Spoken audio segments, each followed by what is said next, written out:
over the last few years or so, we've been hearing the word MAMIL, which is an acronym for middle-aged man in Lycra.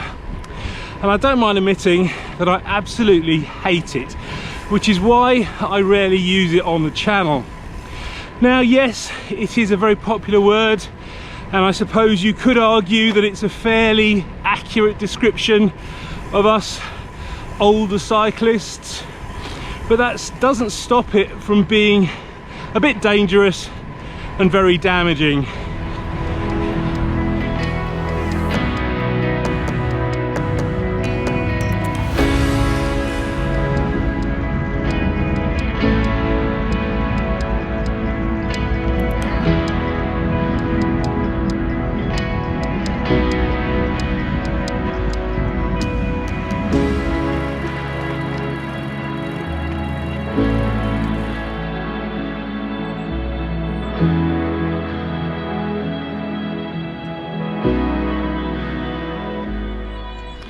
Us cyclists have always had a bit of a reputation for being a bit odd.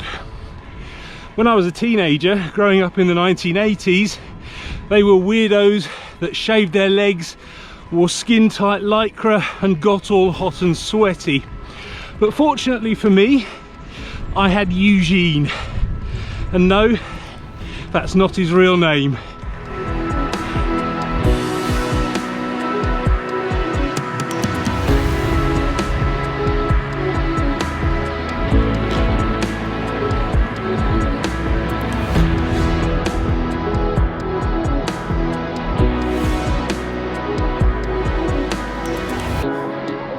Where I lived at the time, Eugene was one of the local cyclists. He also happened to be the local hard nut, so basically a psycho cyclist, and really not the sort of person that you'd want to mess with. Look at him the wrong way, say the wrong thing, and in 5 minutes you could potentially be in the boot of his car with zip ties around your wrists, gaffer tape over your mouth, and on a one-way journey to a whole world of pain at an isolated beauty spot in the wilds of Hampshire somewhere. Eugene's love of cycling and his formidable reputation were very well known in the village, and consequently nobody made fun of cyclists, nor did they make fun of a grown man wearing skin-tight Lycra. Basically, I think, even though the chances of it getting back to him were pretty slim, people were just too scared and just didn't fancy the thought of waking up one morning at the Devil's Punch Bowl with hypothermia and severe head injuries. Sadly, Eugene is no longer with us. He spent many years as a guest of Her Majesty, and then he passed away about 20 years ago. And even though I was absolutely terrified of him, I think that there was part of him that wasn't quite as bad as people first thought. He once actually stopped and helped me fix a puncture by the side of the road, and then after that, mistakenly or not, I thought we had some sort of bond, because every time he saw me he would give me a nod and a rather gruff "all right," even though coming from Eugene it sounded more like a command than a greeting. Fast forward to today, and somebody like Eugene would be called a mammal, although I would love to have seen somebody try to say that to his face. For me, this is even worse than being a weirdo in the 1980s. Okay, yes, back then cyclists were considered weird, but the popular perception was that they were also extremely fit and very fast on their bikes.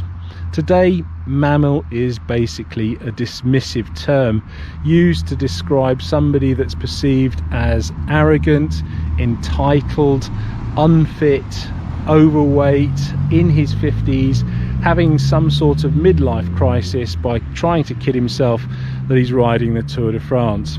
Oh, and he doesn't pay road tax. Selfish bastard. Unfortunately, when you start thinking about people in such negative terms, it's almost like you've got a free pass to do horrible things to them, such as not giving them enough road space, shouting abuse, or worse. I mean, we deserve it, don't we?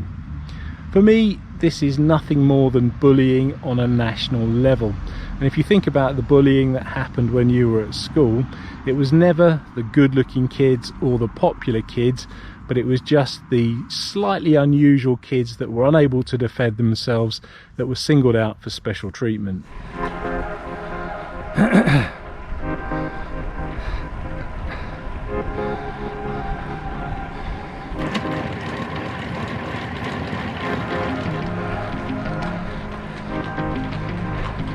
Morning.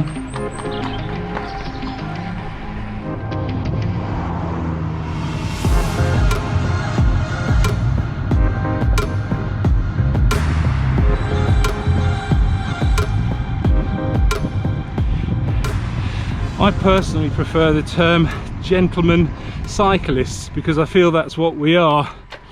Yes, we may be over 50, overweight and unfit, but that's precisely the reason why we're getting on the bike in the first place, to get some exercise. Don't forget, we're living in a world where one of the main killers is heart disease due to bad diet and lack of exercise. But maybe I've just misunderstood it all, and we should just continue dropping down dead until some more socially acceptable form of exercise can be found.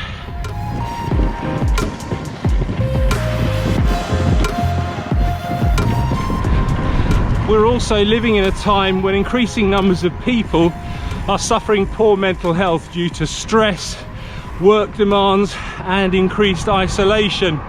And for many people, getting out on a bike in the fresh air, meeting up with other like-minded people is their way of relieving all of that stress and improving their mental health.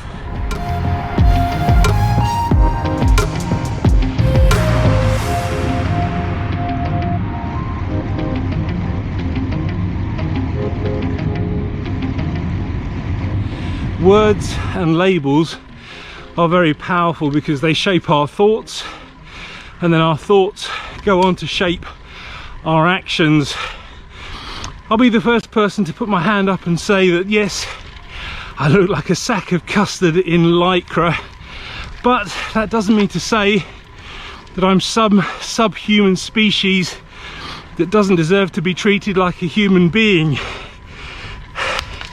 Having a bit of a laugh and a joke is fine up to a point, but after that it becomes ridicule and the thin end of a very dangerous wedge.